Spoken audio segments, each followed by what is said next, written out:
নমস্কাৰ স্বাগতম জনাইছোঁ অন্য এটা ভিডিঅ'লৈ আশা কৰোঁ তোমালোকে ভালদৰে প্ৰিপেৰেশ্যন কৰি আছা গ্ৰেড 4 পৰীক্ষাৰ বাবে আজি কেইটামান ইম্পৰ্টেণ্ট কুৱেশ্যন লৈ আহিছোঁ গতিকে আশা কৰোঁ এই ভিডিঅ'টো প্ৰথমৰ পৰা শেষলৈকে ভালদৰে চাবা আৰু যদি চেনেলটোলৈ কোনোবা নতুনকৈ আহিছে প্লিজ চেনেলটো ছাবস্ক্ৰাইব কৰি কাষতে থকা বেল আইকনটো প্ৰেছ কৰি থৈ যাবা প্ৰথম প্ৰশ্নটো মাজলৈ আহিছোঁ অসমৰ বিশ্ববিদ্যালয় ক'ত অৱস্থিত অসম বিশ্ববিদ্যালয় ক'ত অৱস্থিত ইয়াৰ শুদ্ধটোৰ হ'ব অপশ্যন ডি শিলচৰ নেক্সট প্ৰশ্নটো মাজলৈ আহিছোঁ তামিলনাডুৰ ৰাজধানী চহৰখনৰ নাম কি ইয়াৰ শুদ্ধটোৰটো হ'ব অপশ্যন ডি চেন্নাই নেক্সট প্ৰশ্নটো মাজলৈ আহিছোঁ উত্তৰ পূব সীমান্ত ৰেলৱেৰ মুখ্য কাৰ্যালয় ক'ত অৱস্থিত ইয়াৰ শুদ্ধটোৰটো হ'ব অপশ্যন এ মালিগাঁও নেক্সট প্ৰশ্নটো মাজলৈ আহিছোঁ অসমৰ আটাইতকৈ ডাঙৰ জিলাখনৰ নাম কি অসমৰ আটাইতকৈ ডাঙৰ জিলাখনৰ নাম কি ইয়াৰ শুদ্ধটোৰটো হ'ব অপশ্যন বি কাৰ্বি আংলং প্ৰতিষ্ঠাপক কোন আছিল কোচ ৰাজ্যৰ প্ৰতিষ্ঠাপক কোন আছিল ইয়াৰ শুদ্ধটোৰটো হ'ব অপশ্যন এ বিশ্বসিংহ আছিল কোচ ৰাজ্যৰ প্ৰতিষ্ঠাপক নেক্সট প্ৰশ্নটো মাজলৈ আহিছোঁ সতী সাধনী কোন বংশৰ আছিল ইয়াৰ শুদ্ধটোৰটো হ'ব অপশ্যন চি চুতীয়া বংশৰ সতী সাধনী আছিল চুতীয়া বংশৰ নেক্সট প্ৰশ্নটো মাজলৈ আহিছোঁ দাণ্ডী যাত্ৰাত অসমৰ কোনে অংশ লৈছিল ইয়াৰ শুদ্ধটোৰটো হ'ব অপশ্যন বি লীলাধৰ বৰুৱাই নেক্সট প্ৰশ্নটো মাজলৈ আহিছোঁ পথৰুঘাটৰ ৰণ ক'ত সংঘটিত হৈছিল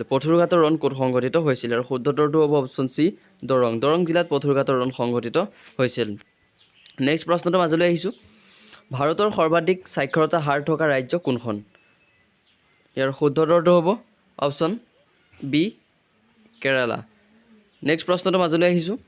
ভাৰতৰ আটাইতকৈ সৰু ৰাজ্যখনৰ নাম কি ইয়াৰ শুদ্ধটোৰটো হ'ব অপশ্যন বি গোৱা হৈছে ভাৰতৰ আটাইতকৈ সৰু ৰাজ্য নেক্সট প্ৰশ্নটো মাজলৈ আহিছোঁ ভাৰতৰ আটাইতকৈ ডাঙৰ ৰাজ্যখনৰ নাম কি ইয়াৰ শুদ্ধটোৰটো হ'ব অপশ্যন এ ৰাজস্থান হৈছে ভাৰতৰ আটাইতকৈ ডাঙৰ ৰাজ্য নেক্সট প্ৰশ্নটো মাজলৈ আহিছোঁ অসমৰ ক'ত জুই চলা কাৰখানা আছে ইয়াৰ শুদ্ধটোৰটো হ'ব অপশ্যন ডি ধুবুৰীত জুই চলাৰ কাৰখানা আছে নেক্সট প্ৰশ্নটো মাজলৈ আহিছোঁ ভাৰত নাট্যম কোনখন ৰাজ্যৰ লোকনৃত্য ইয়াৰ শুদ্ধটোৰটো হ'ব অপশ্যন চি তামিলনাডু নেক্সট প্ৰশ্নটো মাজলৈ আহিছোঁ আহোমৰ প্ৰথম ৰাজধানী ক'ত আছিল ইয়াৰ শুদ্ধটোৰটো হ'ব অপশ্যন ডি চৰাইদেউ আহোমৰ প্ৰথম ৰাজধানী হৈছে চৰাইদেউ শেষৰ ৰাজধানী হৈছে যোৰহাট নেক্সট প্ৰশ্নটো মাজলৈ আহিছোঁ কামাখ্যা মন্দিৰ অসমৰ কোনখন পাহাৰত অৱস্থিত ইয়াৰ শুদ্ধটোৰটো হ'ব অপশ্যন বি নীলাচল পাহাৰত কামাখ্যা মন্দিৰ অৱস্থিত নেক্সট প্ৰশ্নটো মাজলৈ আহিছোঁ মিজোৰাম ৰাজ্যৰ ৰাজধানী চহৰখনৰ নাম কি ইয়াৰ শুদ্ধটোৰটো হ'ব অপশ্যন চি আইজল হৈছে মিজোৰাম ৰাজ্যৰ ৰাজধানী নেক্সট প্ৰশ্নটো মাজলৈ আহিছোঁ পৃথিৱীৰ বৃহত্তম মন্দিৰ আংকোৰ ৱাট ক'ত অৱস্থিত ইয়াৰ শুদ্ধটোৰটো হ'ব অপশ্যন বি কম্বোডিয়া পৃথিৱীৰ বৃহত্তম মন্দিৰ আংকোৰ ৱাট হৈছে কম্বোডিয়াত অৱস্থিত নেক্সট প্ৰশ্নটো মাজলৈ আহিছোঁ পৃথিৱীৰ উচ্চতম শৃংগটোৰ নাম কি ইয়াৰ শুদ্ধটোৰটো হ'ব অপশ্যন এ মাউণ্ট এভাৰেষ্ট হৈছে পৃথিৱীৰ উচ্চতম শৃংগ নেক্সট প্ৰশ্নটো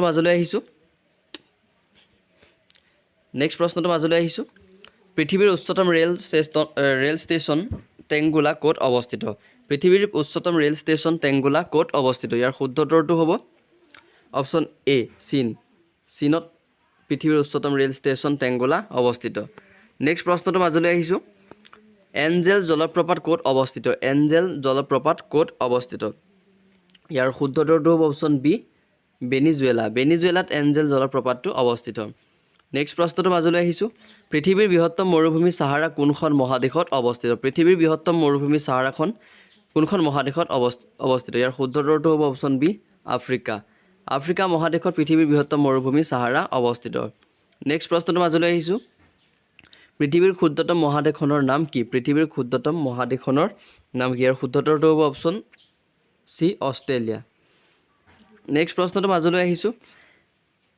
জুলজিকেল গাৰ্ডেন ক'ত অৱস্থিত ইয়াৰ শুদ্ধটোৰটো হ'ব অপশ্যন বি কলকাতাত কলকাতাত জুলজিকেল গাৰ্ডেনখন অৱস্থিত নেক্সট প্ৰশ্নটো মাজলৈ আহিছোঁ নংক্ৰেম উৎসৱ কোনখন ৰাজ্যত পালন কৰা হয় নংক্ৰেম উৎসৱ কোনখন ৰাজ্যত পালন কৰা হয় ইয়াৰ শুদ্ধ উত্তৰটো হ'ব অপশ্যন চি মেঘালয়ত নংক্ৰেম উৎসৱটো পালন কৰা হয় নেক্সট প্ৰশ্নটো মাজলৈ আহিছোঁ হৰ্ষচৰিত কাৰ ৰচনা ইয়াৰ শুদ্ধ উত্তৰটো হ'ব অপশ্যন বি বাণভট্ট নেক্সট প্ৰশ্নটো মাজলৈ আহিছোঁ